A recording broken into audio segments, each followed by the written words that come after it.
जय श्री कृष्ण। एक बार कृष्ण और अर्जुन साथ में जा रहे थे और जब वह गांव में पहुंचे तो रात हो चुकी थी। तो अर्जुन ने कृष्ण से कहा कि प्रभु, आज यहीं विश्राम करते हैं, किसी की कुटिया में आश्रय लेते हैं। कृष्ण ने कहा ठीक है। तो अर्जुन को एक सामने कुटिया दिखाई दी जिसमें एक बूढ़ी औरत थी। उस बूढ़ी औरत के पास एक गाय थी जिसके दूध से वह अपना जीवन यापन करती थी।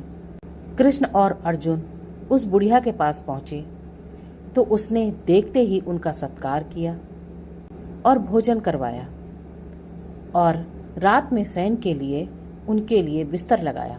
रात भर कृष्ण और अर्जुन आनंद से वहां रहे और सुबह उठ करके जब वह चलने लगे, अर्जुन ने कृष्ण से कहा कि प्रभु, इस बूढ़ी औरत ने हम दोनों की बहुत सेवा की है, आप इसे कोई आशीर्वाद दे दीजिए। तो कृष्ण ने कहा ठीक है, मैं आशीर्वाद दे देता हूँ। तो चलते हुए कृष्ण ने कहा इसकी जो ये गाय है वो मर जाए। अर्जुन चौंके और बोले प्रभु, ये आपने इसे आशीर्वाद दिया है या श्राप दिया है? तो कृष्ण हंसकर मुस्कुराते हुए आगे चल दिए। दोनों चलते चलते फिर एक जगह पहुंचे और रात हो चुकी थी। तो फिर अर्जुन ने कहा कि प्रभु, बहुत रात हो गई है, हम लोग यहीं किसी के घर में आश्रय लेते हैं। तो कृष्ण ने अर्जुन से कहा ठीक है। तो एक सेठ का घर था, वहां ये दोनों पहुंच गए और सेठ के यहाँ बहुत सारे नौकर चाकर थे। तो नौकर चाकरों ने सेठ को सूचना दी कि ऐसे दो यात्री आए हैं जो आश्रय चाहते हैं। तो सेठ ने कहा ठीक है, उनको बिठाओ और उनको भोजन कराओ, किसी चीज़ की कोई कमी नहीं होनी चाहिए। और उन्होंने खूब उनका आदर सत्कार किया, हर तरीके से आवभगत की।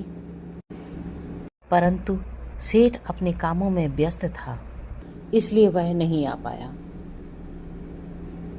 परंतु उसके नौकर चाकरों ने उनकी खूब आवभगत करी, जिससे कृष्ण और अर्जुन खूब प्रसन्न हुए और रात भर विश्राम किया।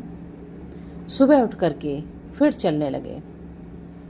तो अर्जुन ने फिर प्रभु से बोला कि प्रभु, इस सेठ के यहाँ भी बहुत अच्छी अपनी आवभगत हुई है, बहुत सेवा सत्कार इसने किया है, आप इसे भी कुछ आशीर्वाद दे दीजिए। तो कृष्ण ने बोला हाँ बिल्कुल। तो कृष्ण ने कहा इस सेठ के पास जितनी दौलत है उससे दुगनी हो जाए। फिर अर्जुन चौंके और फिर बोले कि प्रभु, ये कैसा आशीर्वाद था? उस बूढ़ी औरत के पास कुछ भी नहीं था, उसके पास केवल एक गाय थी उसके जीवन यापन के लिए। तो आपने उसे ऐसा आशीर्वाद दिया कि उसकी गाय मर जाए। अब वह किससे जीवन यापन करेगी अपना? और जिस सेठ के पास इतनी सारी धन दौलत थी, उसको आपने आशीर्वाद दिया कि उसकी धन दौलत दुगनी हो जाए। ये कैसा न्याय है प्रभु? तो कृष्ण हंसने लगे और कहने लगे कि अर्जुन, उस बूढ़ी औरत को मैंने इसलिए ऐसा आशीर्वाद दिया कि वो मेरी परम भक्त है और उसके पास एक गाय जो थी, उसका मोह उसी में ही था कि उसके जीवन यापन के लिए वह गाय बहुत ज़रूरी है, उसकी देखभाल और सब कुछ वो करती उसके लिए। जो थोड़ा सा समय उसको देती थी, मैं चाहता हूँ कि वो भी समय मेरे लिए हो और वह पूर्ण रूप से मेरी सेवक बने, जिससे मैं उसका उद्धार कर सकूं, उसका सब तरफ से मोह खत्म हो जाए। इसलिए मैंने उसको ऐसा आशीर्वाद दिया कि उसकी जो एक गाय थी जिसमें उसका मोह था वो मर जाए। और इस सेठ को मैंने ऐसा आशीर्वाद इसलिए दिया कि इसके पास इतनी धन दौलत थी, परंतु इसके पास इतना समय नहीं था कि ये मुझसे मिल सके। ये एक बार भी मेरे पास नहीं आया और अपनी उसी धन दौलत, उसी माया में उलझा रहा। इसलिए मैंने इसको ऐसा आशीर्वाद दिया कि ये और माया में उलझा रहे, इसके पास और धन दौलत हो जाए जिससे ये मेरी ओर बिल्कुल न देखे। तब अर्जुन को ये बात समझ में आई कि जो प्रभु की तरफ जाता है, प्रभु उसको अपनी तरफ ले ही जाते हैं, और जो प्रभु की तरफ आता है, प्रभु उसका सब कुछ छीन लेते हैं और अपना कर लेते हैं।